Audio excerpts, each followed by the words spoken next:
l'invité d'avis. C'est l'émission d'aujourd'hui et une invitée particulièrement chaleureuse et vous verrez, on va en apprendre beaucoup sur la dimitude, la soumission, beaucoup aussi sur finalement ce qui est au cœur même des préoccupations qui dans les sociétés occidentales s'intéressent aux relations entre chrétiens, juifs, musulmans, du monde arabo-musulman. Et finalement, avec Batiayor, nous avons cette chance extraordinaire d'avoir une longue vie consacrée à cette exploration difficile. Avec Batiayor, vous allez passer un moment absolument fascinant. Batiayor, bonjour. Bonjour. C'est un plaisir d'abord de vous recevoir sur Tandem TV. Merci, c'est réciproque. Et un plaisir particulier parce que vous avoir en personne n'est pas toujours chose facile. Et de vous voir ici, finalement, en Eretz Israël, alors que, on va remonter un petit peu le fil du temps, vous êtes né en Égypte, vous êtes né avant la guerre, la Seconde Guerre mondiale, et vous avez été contrainte avec votre famille de quitter l'Égypte dans des conditions absolument inacceptables. Nous étions du temps de Gamal Abdel Nasser, du temps où finalement on aurait pu penser qu'après la guerre, eh bien, vous auriez pu connaître l'apaisement.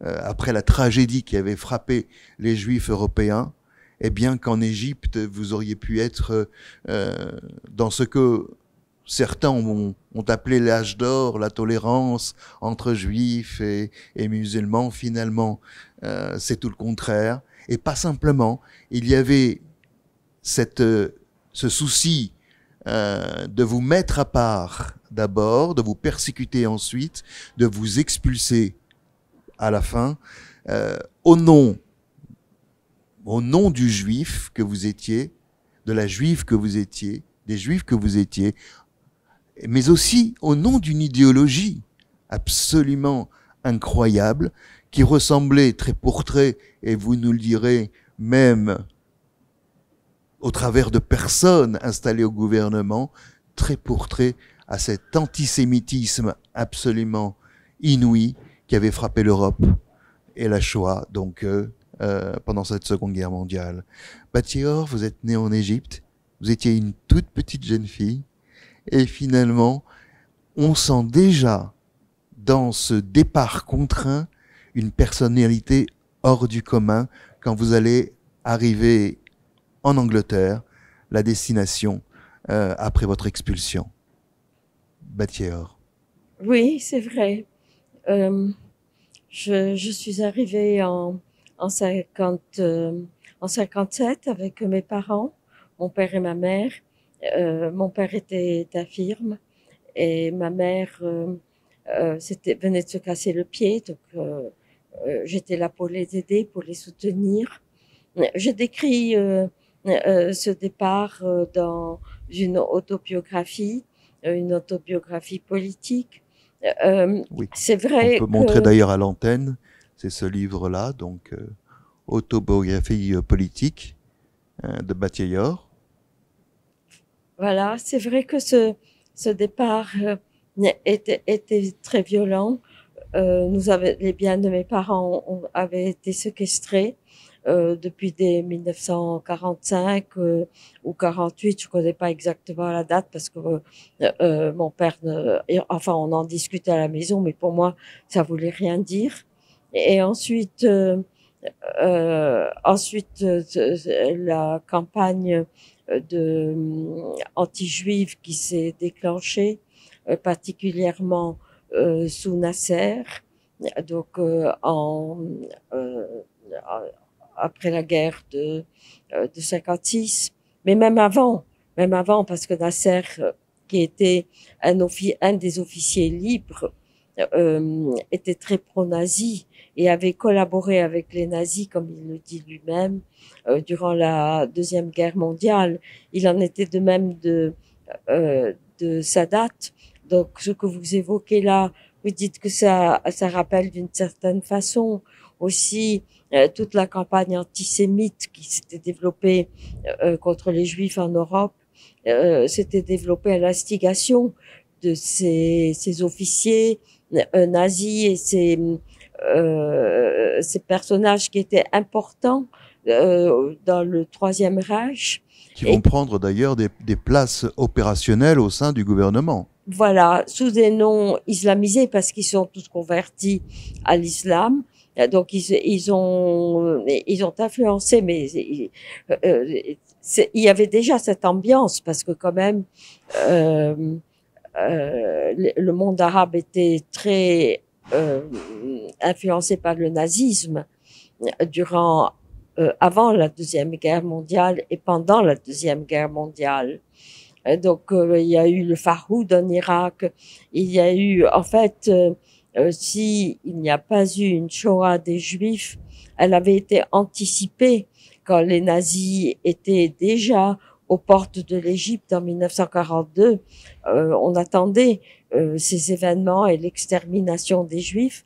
Si les nazis, l'armée nazie et l'armée italienne qui campaient aux portes de l'Égypte en Libye, si elle est près de Alexandrie, si elle avait pu entrer en Égypte, nous aurions connu le sort des Juifs d'Europe. Et nous le savions d'ailleurs, parce que tout était dit en Égypte. Donc on savait, nous, en Égypte, on savait ce qui se passait avec les camps d'extermination des Juifs. Il y a quelque chose qui est terrifiant, c'est que comment pouvait-on s'attendre à ce déchaînement de violence et finalement un affichage aussi cru de cette présence nazie, de cette présence du mal en Égypte, alors que des Juifs ont toujours vécu en Égypte, en tous les cas depuis des millénaires. Donc quelque chose finalement est étrange, et pour une jeune fille comme vous, pour votre famille, devoir quitter, se déraciner, alors que on a cette communauté quand même qui était si bien installée, mais vous n'êtes pas les seuls. Les Coptes aussi ont été surpris aussi par cette ambiance délétère et criminelle. Oui. Et finalement, vous arrivez en Angleterre et c'est là que on voit apparaître votre personnalité. Il y a un livre qui est celui de Hamsin, traduit en hébreu, que je peux montrer aussi à la caméra. Voilà. Et alors, ce qui est intéressant, c'est que sur la photo, on vous voit frêle, petite jeune fille à côté d'un sphinx égyptien, et vous êtes cette même jeune fille. Oui, voilà, je voudrais... C'est intéressant ce que vous dites parce que vous parlez de cette ambiance de haine à l'égard du peuple juif. C'est vrai. Mais dans ce livre-là, et j'espère que j'ai réussi à le faire, Hamsin, je montre que la position était aussi différente. Il y avait le petit peuple, il y avait les Égyptiens chez lesquels on ne sentait pas la violence et on ne sentait pas la haine. Et même quelques-uns essayaient de sauver les Juifs. Par exemple, l'un de mes beaux-frères a été sauvé par un Égyptien, un portier, un homme simple au cours d'une émeute où il aurait pu être tué. C'était une émeute contre les Juifs. Et il a tiré dans un immeuble et il a sauvé. Comme ça, il a caché, il a fermé la porte. Donc, je raconte cette histoire dans Hamsin. Et dans Hamsin, qui est la traduction de mon roman, le dernier Hamsin des Juifs d'Égypte, les éditions provinciales, je montre la fin de cette communauté juive à laquelle j'ai assisté. Je savais que je pouvais pas décrire ce que je voyais parce que ça aurait pu me mettre en danger. Si on avait fouillé dans mes affaires, on avait découvert des notes écrites, etc. J'aurais pu être accusée de sionisme, c'était facile d'accuser et d'emprisonner les gens et de les tuer sous n'importe quel prétexte. Et on n'aurait pas pu se défendre. Donc, je me suis efforcée, quand j'étais en Égypte, là, près du Sphinx, dans cette photo, d'enregistrer tout ce que je voyais pour pouvoir un jour décrire, témoigner la fin d'une communauté 3 fois millénaire, dans tous les cas vieille de 2000 ans, plus de 2000 ans d'histoire juive en Égypte, puisque il y avait cette histoire des Juifs en Égypte, donc qui se sont réfugiés, qui sont partis en Égypte et qui est relatée dans la Bible. Donc ça fait déjà beaucoup de temps, et donc je voulais témoigner de cette destruction de cette communauté, comment elle est arrivée, sans que les gens la voyaient, mais personne n'en parlait. Un peu comme on voit maintenant la fin d'un certain style de vie en Europe, et personne n'ose en parler. Maintenant on vit une transition en Europe, et personne n'ose parler de ce que l'on voit, et des causes de cette destruction qui s'annonce de la société européenne, la société judéo-chrétienne. Mais je voulais aussi dire que ce n'étaient pas tous les Égyptiens qui voulaient cette guerre contre l'État d'Israël, et ce n'était pas tous les Égyptiens, tout le peuple égyptien qui détestait les Juifs. Il y avait beaucoup de sensibilité, beaucoup de compassion, beaucoup de sympathie pour les Juifs qu'on emmenait menottes aux mains en prison, ou bien qu'on expulsait. Il y avait une violence causée par la guerre et par l'animosité et par ce sentiment partagé de haine nazie, à la fois islamique, un nazisme islamique propagé par le moufti de Jérusalem, qui représentait les frères musulmans, et à la fois le nazisme. C'était un mouvement politique de haine contre le peuple juif qui a balayé à la fois l'Europe et le monde musulman, mais tous n'y ont pas participé. Alors, je voudrais revenir un petit peu à votre cheminement, qui est vraiment, en fait, pas simplement, et vous en parlez dans votre œuvre, pas simplement celle de quelqu'un qui a dû fuir, contrainte de se déraciner de son Égypte natale, du Caire natal, comme certains qui se sont assimilés très vite et finalement ont épousé le courant mainstream, le courant général, en étant communiste, en étant voilà du côté du bon côté, quoi, celle d'une gauche plutôt voilà bien pensante. Et vous, dès votre arrivée en Angleterre, vous prenez les choses en main pour votre famille, ça c'est une chose, mais très très vite après, au cours de vos études d'archéologie, vous rencontrez non pas quelqu'un d'anonyme, mais quelqu'un de militant. Vous rencontrez quelqu'un qui finalement va vous emmener au combat aussi. Oui. C'est David Littman. Voilà, L'extraordinaire David Littman, voilà. que beaucoup connaissent par ses prises de parole, mais aussi par son travail au Conseil des droits de l'homme. Donc, on a là déjà Batior qui a gardé ses notes. C'est une forme de combat, mais qui rencontre quelqu'un qui va aussi l'emmener dans ce combat-là. Alors, moi, en Égypte, j'étais sioniste. On pouvait pas parler d'Israël, mais j'étais de cœur, comme beaucoup de Juifs égyptiens, de cœur avec ce peuple qui se battait. Nous connaissions la Shoah. On n'utilisait pas le mot Shoah. On connaissait tout cela. Et moi, je voulais aller en Israël. Mais pour mes parents, qui étaient pratiquement des infirmes, j'ai été en Angleterre pour les accompagner. Mais Vous avez votre sœur là-bas déjà, hein? Il y avait ma sœur. Voilà, c'est pour ça qu'ils y allaient.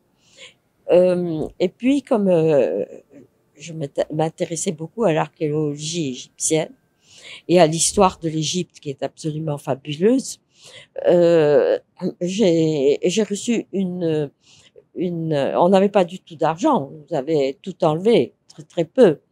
Et donc, je pouvais pas me payer des études ni quoi que ce soit. Il n'y avait pas une organisation comme l'UNRWA pour les réfugiés juifs d'Égypte, ça n'a jamais existé. C'était les communautés juives d'Europe déjà très décimées par la Shoah qui néanmoins trouvaient moyen d'aider d'autres réfugiés juifs.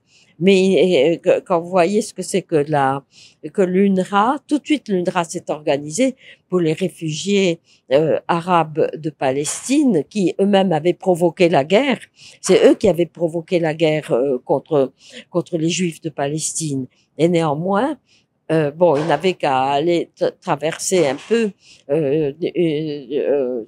Ils n'allaient pas très loin, puisqu'en fait, ils retournaient chez eux parce que durant de 48 à 67, les États occupants de la Palestine mandataire, qui devait devenir l'État juif, donc la Transjordanie et l'Égypte et la Syrie ont occupé ces régions-là, la Judée-Samarie, le Golan, etc., et Gaza, et des populations sont rentrées dans ces territoires, des populations de ces pays, et ont peuplé ces territoires, et ont chassé les Juifs qui vivaient en Judée-Samarie, à Jérusalem-Est, à Hebron. Ils ont investi leurs maisons, ils ont occupé leurs maisons, et ils les ont chassés.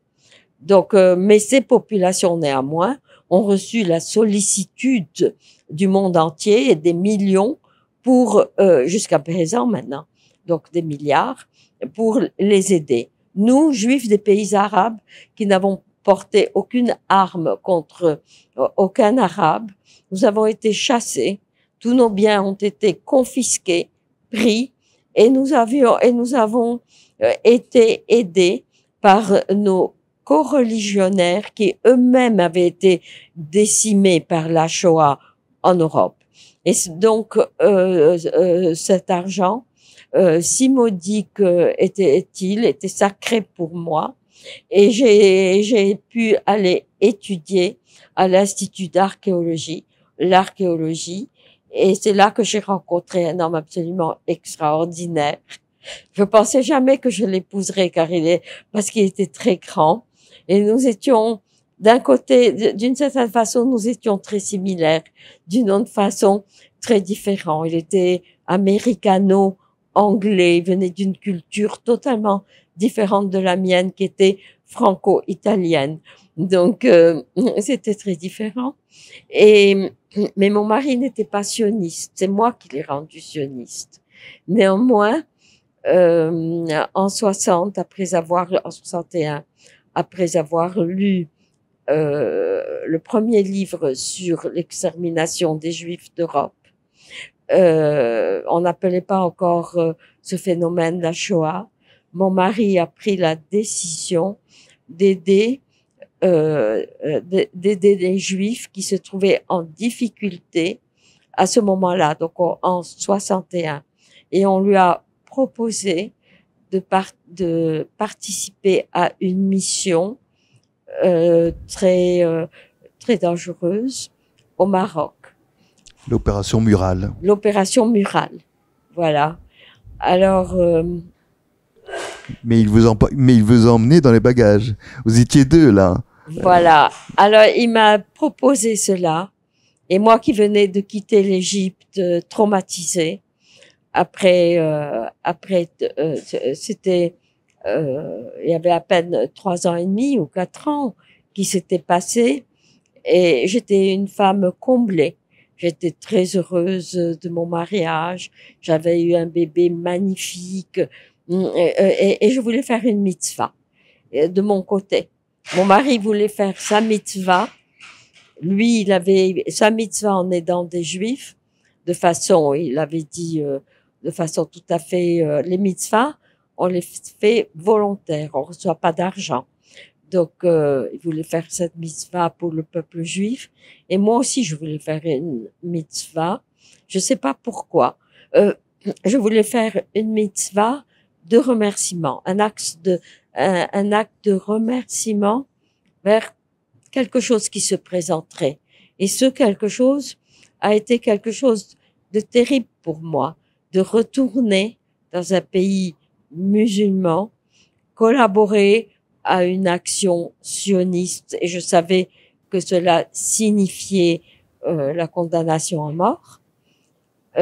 Oui, parce que le contexte, on va le rappeler, c'était au Maroc et du temps de Mohamed V, et donc effectivement, il y avait cet interdit aux Juifs de quitter le sol marocain. Sur l'influence de Nasser. Hein. Sur influence de Nasser. Il faut le dire, parce que c'était pas comme ça avant. Absolument. Et puis, oui, on se rappelle de cette proximité qu'avait le roi du Maroc avec sa population juive, où il a même été jusqu'à vouloir la protéger du régime de Vichy. Donc c'est vrai qu'il y a eu cette influence de Nasser. Mais il n'empêche que là, vous arrivez dans un contexte avec votre époux où c'est dangereux, c'est même extrêmement dangereux.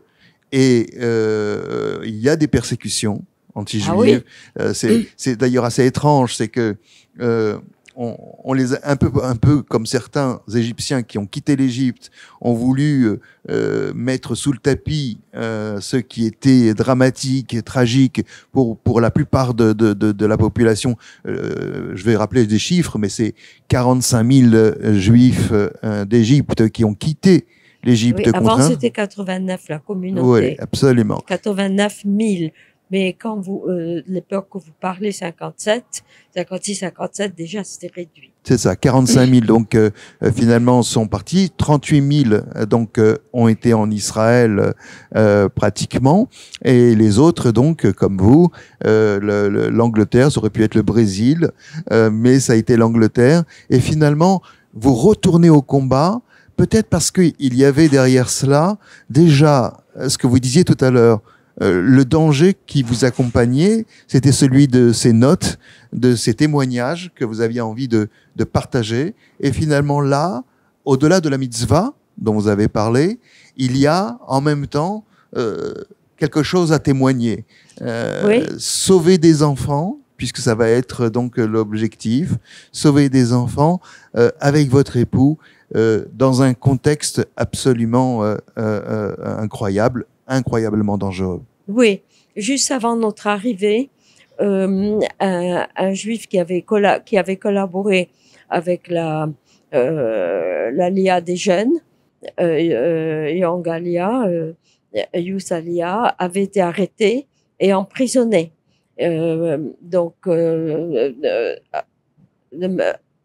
En subissant un traitement très, très cruel.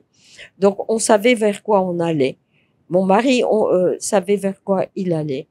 Et comme moi, je voulais pas me séparer de mon bébé, qui avait 4 mois, donc je l'ai prise avec moi. Et donc, j'ai hésité. J'ai dit à mon mari, bon, écoute, moi, je veux pas aller, c'est très dangereux. Et il m'a dit, bon, mais moi, je vais. Alors, reste à Londres, moi je vais. Alors, je pouvais pas le laisser aller partir comme ça. D'abord, je revenais sur ma décision de faire une mitzvah.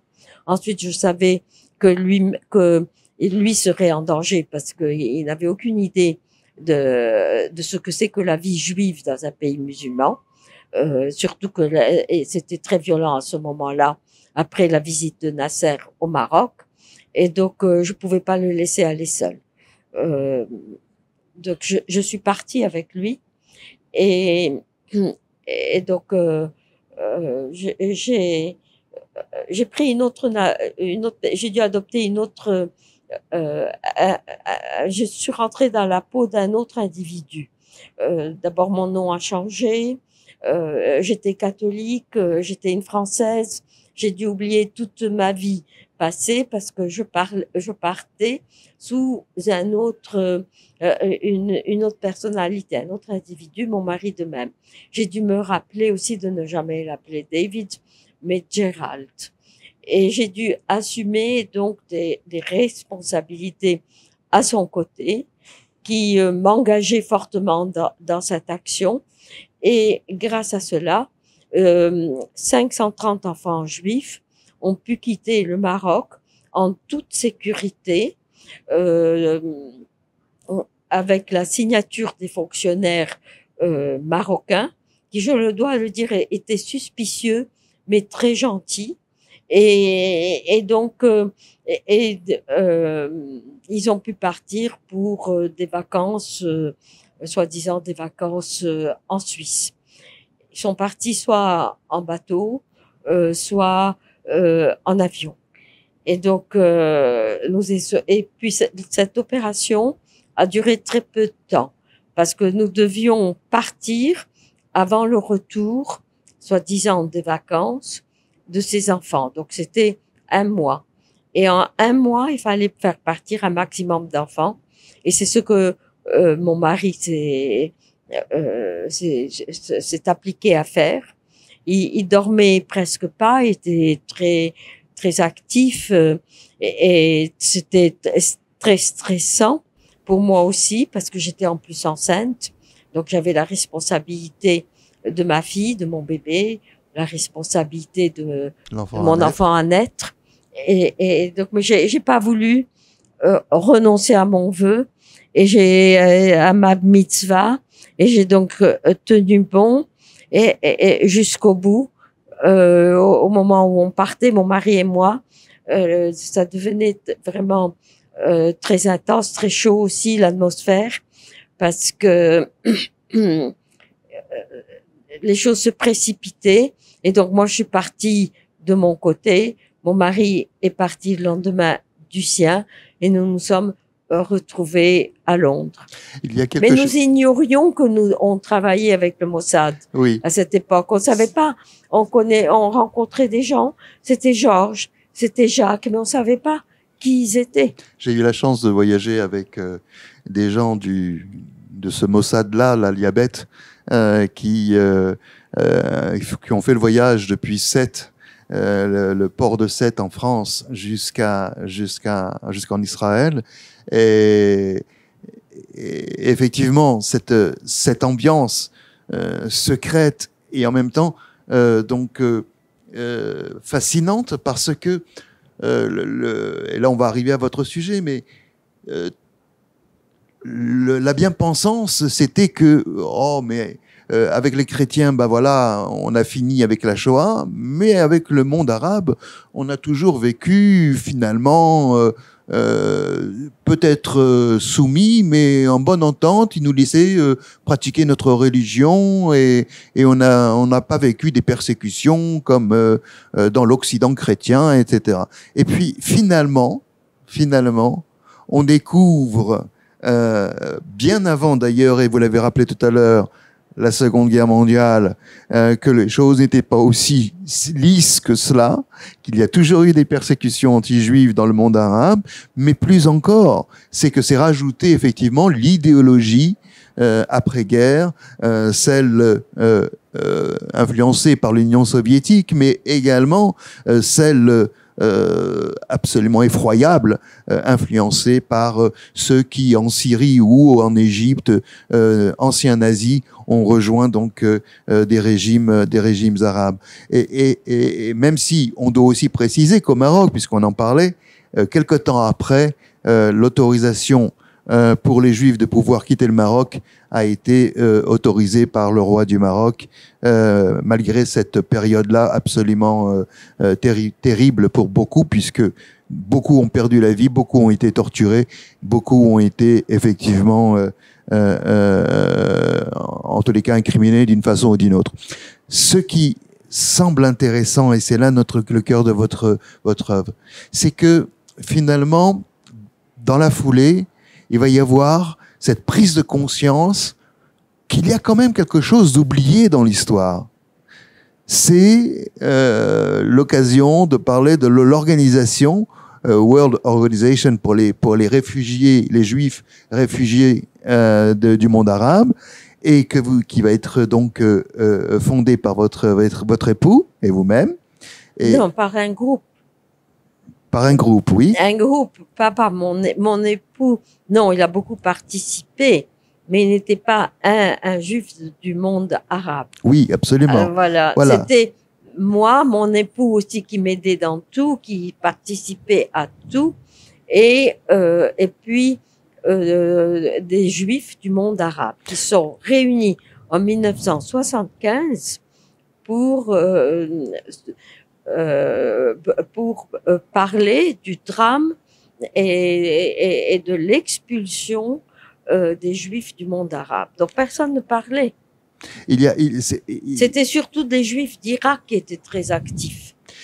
Mais en tous les cas, votre mari, de par ses fonctions, etc., va effectivement en faire beaucoup la promotion.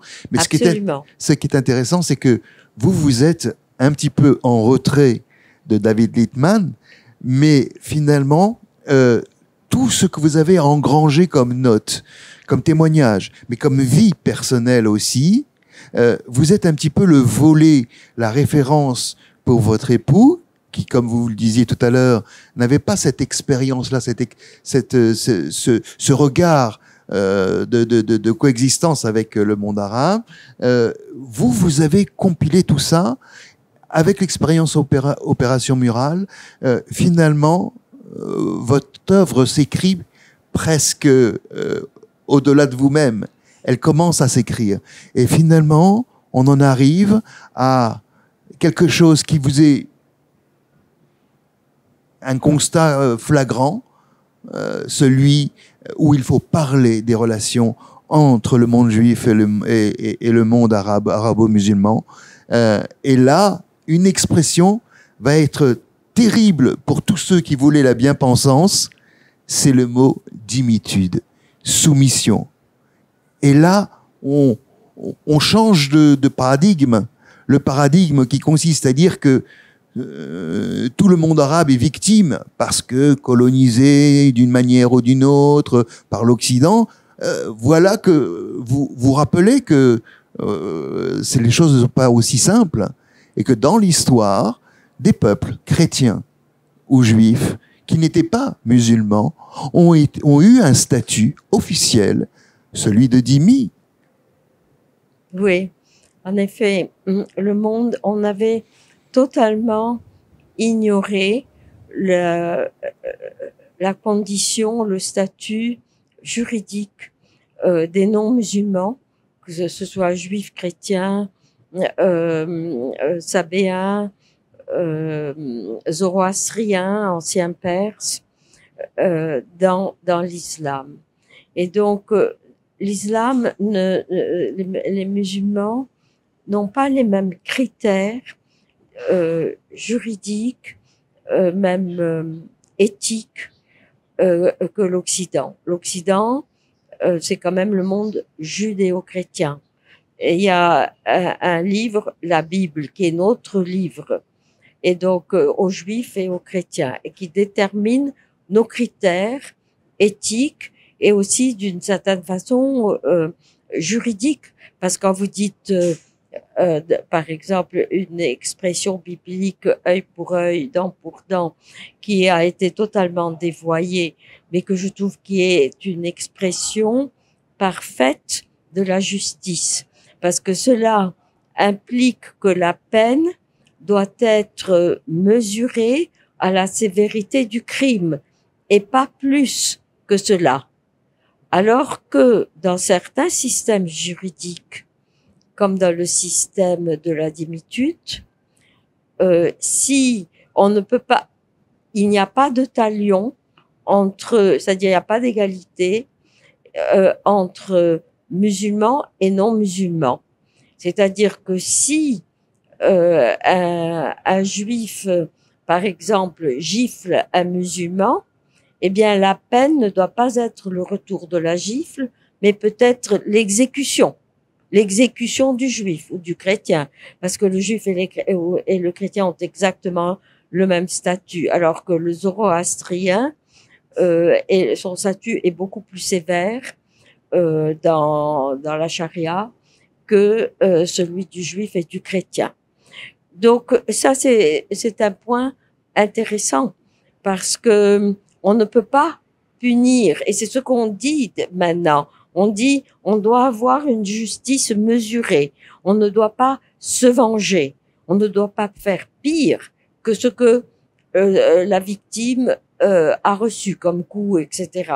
Alors ça, c'est seulement dans le système biblique, parce que on ne doit pas pardonner. Dire par exemple tendre l'autre joue, c'est ne pas faire justice à la victime. On doit punir le criminel, parce qu'on doit rendre justice à la victime. Et si on ne punit pas le criminel, alors on est injuste envers la victime. Alors, je dis tout cela parce que maintenant, ces éléments sont très importants.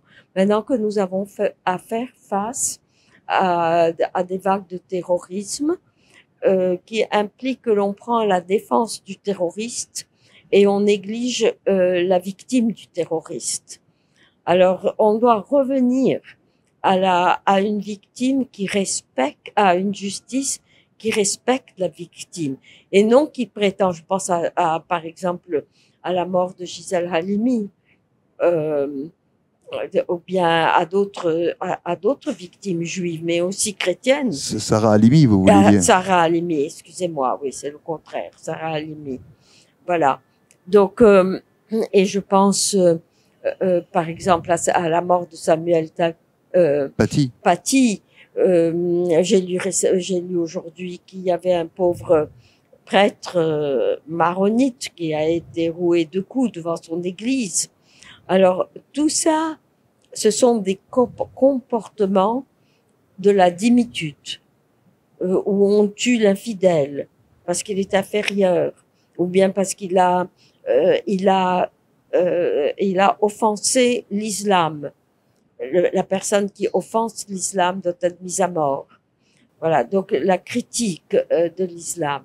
Alors, on voit maintenant, nous sommes en Europe, dans une situation où il y a un conflit entre deux juridictions. La juridiction islamique qui est importée par les personnes qui viennent de l'islam et qui sont habituées à cette juridiction, à traiter de cette façon les juifs et les chrétiens. Et la juridiction de la Bible, la juridiction qui s'est établie en Occident après. Mais en fait, pour paraphraser ce que disait dans son livre Les penchants criminels de l'Europe démocratique de Jean-Claude Milner dit finalement pour préparer, alors il reprend cette phrase latine, qui veut préparer la paix se prépare à la guerre, qui veut la paix se prépare à la guerre.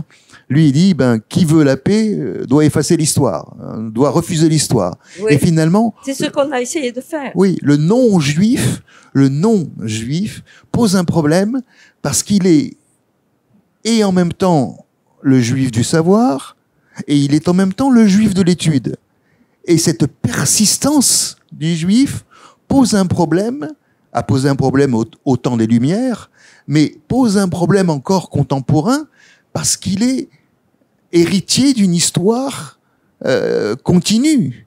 Il y a un continuum depuis effectivement l'Antiquité jusqu'à aujourd'hui où on retrouve en tous les cas des axes, des articulations qui sont toujours laissés en héritage à son descendant, et finalement ça semble gêner ceux qui voudraient finalement créer un nouveau monde. Alors, et comme ils ne peuvent pas parce que ces juifs existent, alors il faut les effacer, soit réécrire l'histoire. Et c'est là peut-être que la problématique de dire la vérité en étant une témoin existante qui a vécu la coexistence avec le monde arabe, finalement pose un problème à la bien-pensance, à l'unanimité, même universitaire, où le langage universitaire veut finalement, dans une espèce de vivre ensemble galvaudé, dire allez, on on coupe tout ce qui va pas, on met toute l'histoire qui sous le tapis, tout ce qui nous pourrait nous perturber. Et finalement, ça a été la volonté du général de Gaulle après la Seconde Guerre mondiale de vouloir faire oublier l'histoire et faire oublier notamment ce qui était arrivé essentiellement aux Juifs. Moi, j'ai appris, par exemple, dans mes livres d'histoire, la Shoah, l'histoire de la Shoah seulement à partir des années 80. Rappelons-nous les scandales quand donc des premiers films sur la déportation des Juifs étaient interdits dans des salles de cinéma. Donc il fallait refuser cela. Et voilà que vous venez mettre des mots, un concept vécu depuis des millénaires, mais aussi vécu par vous-même. Et là, il y a une bronca pratiquement à votre égard. Ah oui. Et c'est difficile pour vous, finalement, en dehors des livres que vous persistez à écrire, que de vouloir être dans des cénacles où on peut vous entendre et on peut argumenter avec vous. Oui, je crois, oui, c'est intéressant ce que vous dites. Je crois que surtout l'Occident s'en est pris à moi, parce que l'Europe, l'Occident n'est pas très intéressé par les Juifs. C'est rien du tout, les Juifs, c'est un petit peuple. C'est rien du tout. Le problème, c'est que j'ai décrit la condition juive et la condition chrétienne. J'ai montré la condition chrétienne diminue. Et donc, c'est cela surtout qui est perturbant. Parce que d'une certaine façon, l'Europe chrétienne, qu'elle trahisse le judaïsme, ce n'est pas très important, mais l'Europe chrétienne a trahi le monde chrétien, les chrétiens eux-mêmes, parce que le monde arabe était un monde chrétien. Et j'ai montré comment ce monde chrétien s'est islamisé. Dans le juif, la particularité du judaïsme, c'est qu'il est à la fois, il a été persécuté, il est encore peut-être d'une autre façon persécuté à la fois par les chrétiens qui lui ont appliqué la formule de saint Augustin, vivre en exil, le peuple juif est condamné à vivre en exil, dans l'opprobre, à perpétuité, pour montrer par son avilissement la vérité de l'Église. Donc il fallait que le peuple juif vive toujours en opprobre, dans l'opprobre et à l'extérieur d'Israël. Et voilà qu'il y a le sionisme. Et donc le sionisme est une insulte est en contradiction avec cette vision augustinienne du christianisme qui a été pratiqué pendant 2 millénaires. Je rappelle qu'il y a eu beaucoup de chrétiens qui étaient sionistes et que le christianisme sioniste a précédé le sionisme juif et que ce sionisme chrétien a beaucoup aidé non seulement les Juifs à s'établir dans l'État d'Israël, mais aussi à continuer à lutter à présent contre les forces énormes qui veulent détruire l'État d'Israël. Même si l'idéologie qui accompagnait ce sionisme chrétien était en même temps oui, il devait se c'était le messianisme, voilà, pour avancer l'arrivée du Christ, etc. Et essentiellement protestant. Voilà, on peut pas dire que tous ont pensé cela. On peut admettre qu'il y a eu un sionisme chrétien parce que tout simplement la condition juive en Occident était insupportable à des chrétiens qui partageaient notre amour de la Bible, notre vision, notre éthique. C'est la même éthique. Parce que c'était le fondement. C'est le fondement, c'est la base. Donc il voyait dans le juif son frère. Et son frère qui lui avait tout donné. les prophètes, les psaumes, la Bible, tout, les 10 commandements, tout. Donc, il y a une haine du juif, mais on peut pas dire dans le christianisme, mais elle n'est pas généralisée. Il y a quelque chose que, pardonnez-moi de vous interrompre, mais il y a quelque chose qui tient à quelqu'un de visionnaire. Si je prends par exemple le récit Erdogan, l'actuel, le Oui. renouveau, celui qui a gagné les élections, donc président de la Turquie. Voilà qu'on a cru pendant longtemps que la Turquie pouvait être effectivement laïque dans la foulée d'Atatürk, qu'elle pouvait effectivement donc se libérer, rejoindre un peu l'esprit des Lumières. Et voilà qu'en quelques décennies, une décennie et demie, un homme, un seul, a réussi à renverser le tout, à tel point que même Sainte-Sophie, la grande cathédrale Sainte-Sophie, a été transformée en mosquée, et que finalement on couvre d'un voile l'histoire, même l'histoire qui fait partie du patrimoine donc ottoman et turc, et finalement cet homme-là, frériste musulman, vient aujourd'hui balancer du chaud et du froid vis-à-vis à l'égard d'Israël, et balancer du chaud et du froid vis-à-vis même de la communauté juive musulmane. Avec comme conséquence, et là, vous le racontez aussi dans vos livres, des réactions de juifs locaux, qui vont jouer le compromis, qui vont jouer c'est ça la dimitude, il faut comprendre la dimitude. La soumission.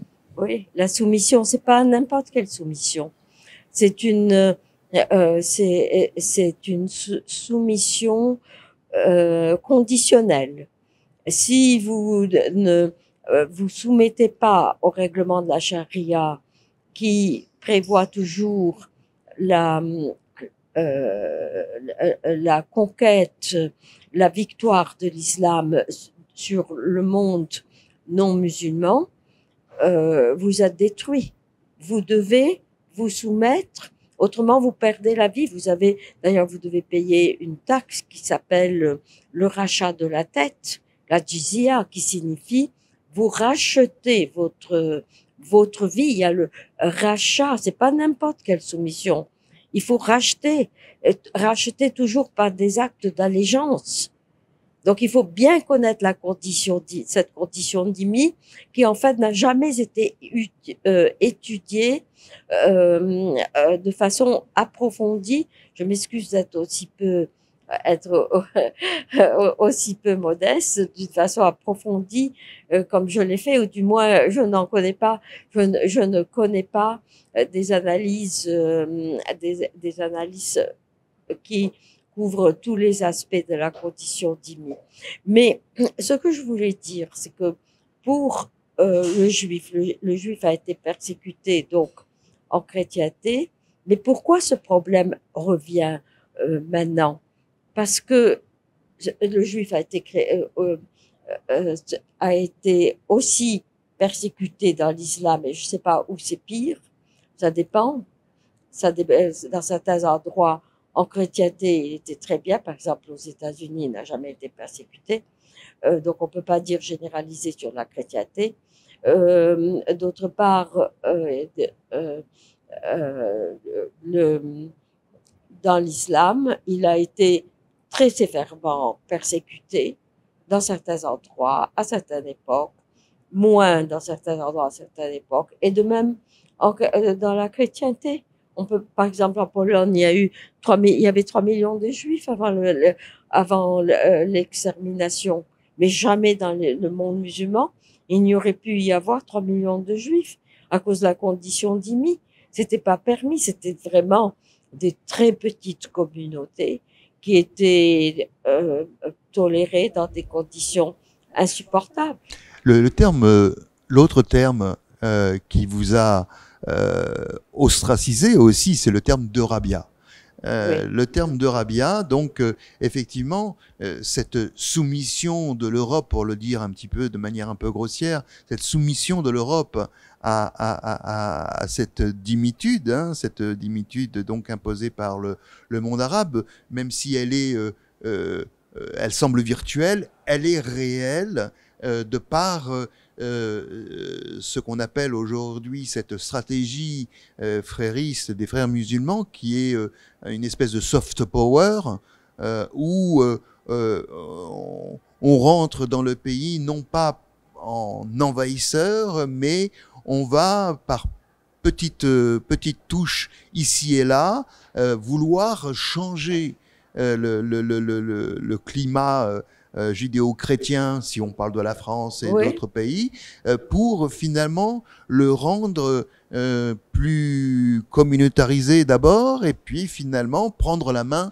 dessus, puisqu'on voit même que des disciplines sportives aujourd'hui sont soumises à cet impératif. Mais c'était la politique. D'abord, je dois préciser que que je n'ai pas inventé le mot rabia.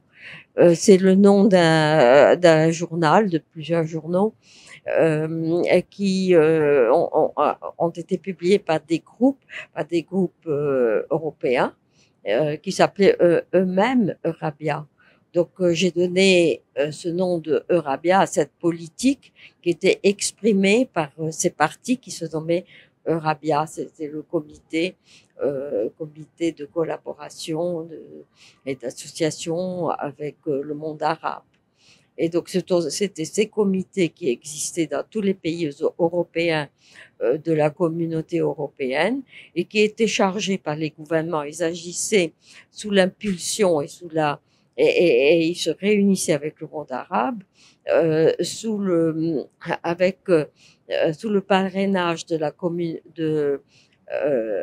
Commission européenne, donc à un niveau très élevé politique de l'ensemble de la communauté européenne et de la Ligue arabe et de l'OCI, c'est-à-dire de l'organisation de coopération islamique. Donc le travail de ces comités Eurabia était fait à un niveau extrêmement important de la politique à la fois musulmane, des pays musulmans, parce que l'OCI c'est 56 pays musulmans, et de l'Union européenne. Et à mon avis, c'est le travail de ces comités qui ont amené ce changement de politique. Et leur vision, c'était de se débarrasser de la culture judéo-chrétienne, de désenclaver l'Église du judaïsme, puisque l'Église se proclamait le nouvel Israël, et par l'immigration islamique, de faciliter donc ce multiculturalisme. Il y a énormément de textes que je cite dans mon livre Rabia et dans mon livre L'Europe et le spectre du califat, qui promeuvent cette politique. Donc je ne suis pas en train de l'inventer comme on m'en a accusé. Et il y a une multitude de textes que l'on peut trouver. Alors, parce que nous devons conclure, mais il y a quelque chose qui devrait quand même vous rassurer, même si du temps a passé et que cet homme exceptionnel, David Littman, nous a quittés. Vous êtes là. Vous êtes là et vous continuez à écrire.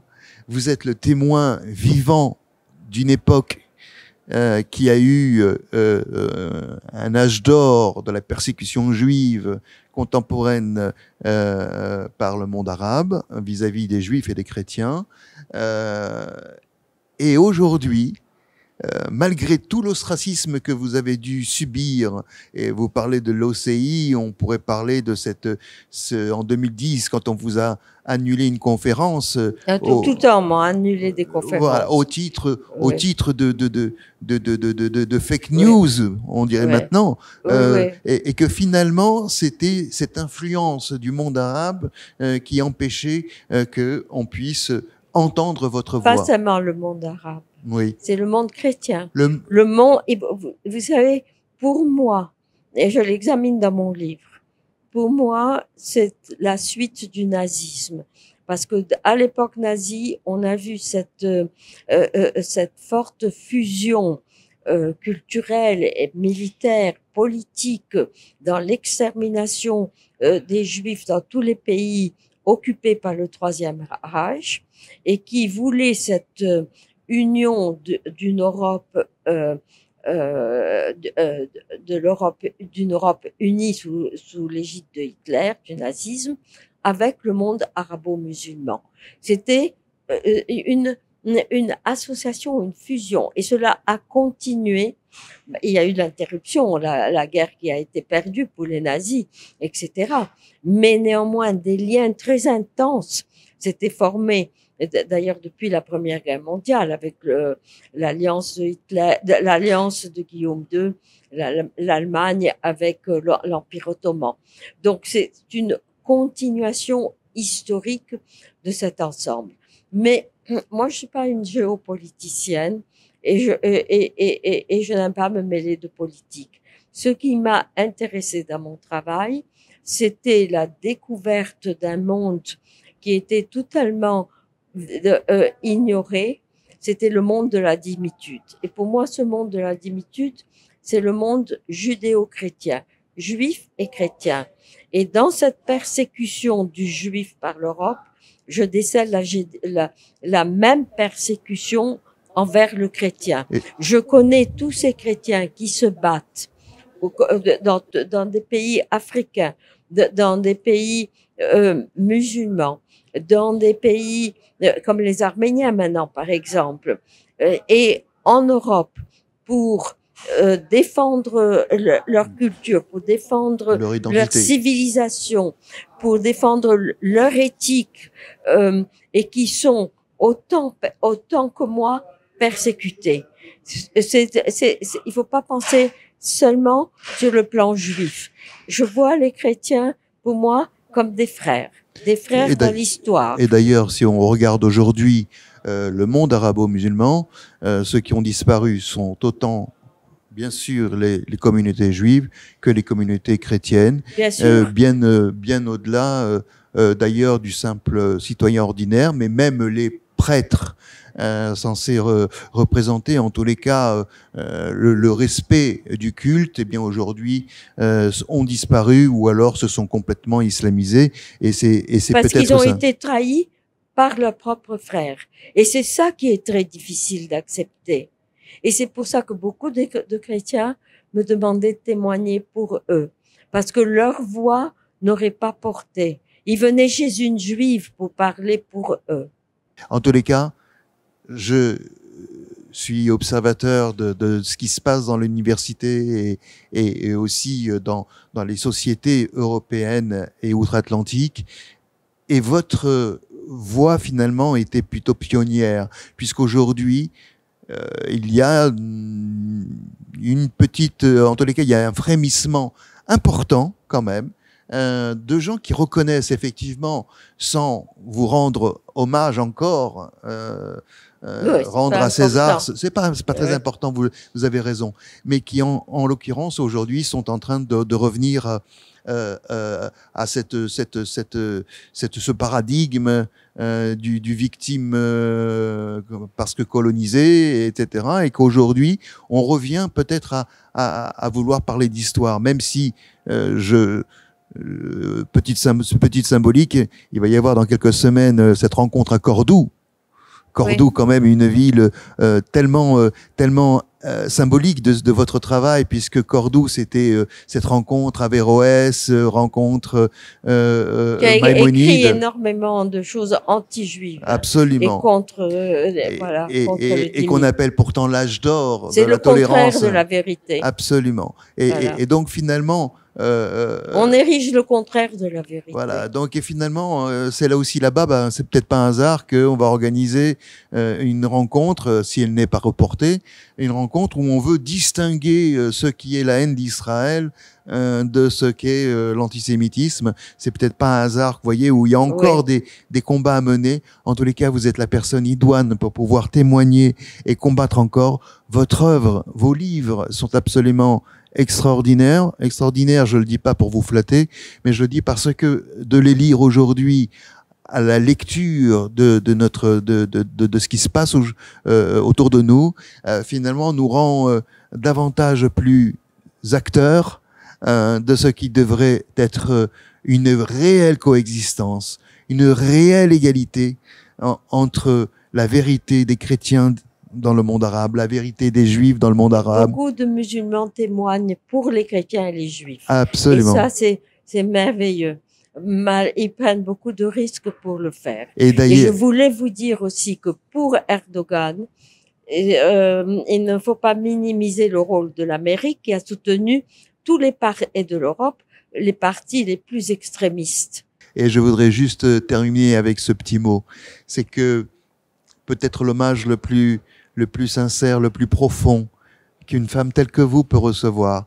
C'était, je crois, hier à Bar Ilan, quand vous avez eu cette gratitude de ces enfants aujourd'hui un peu plus âgés qui étaient là à vous témoigner leur mémoire de ce sauvetage de ces 530 enfants qui ont été sauvés par David, surtout David Liedman et vous-même, et donc qui vous ont rendu hommage hier.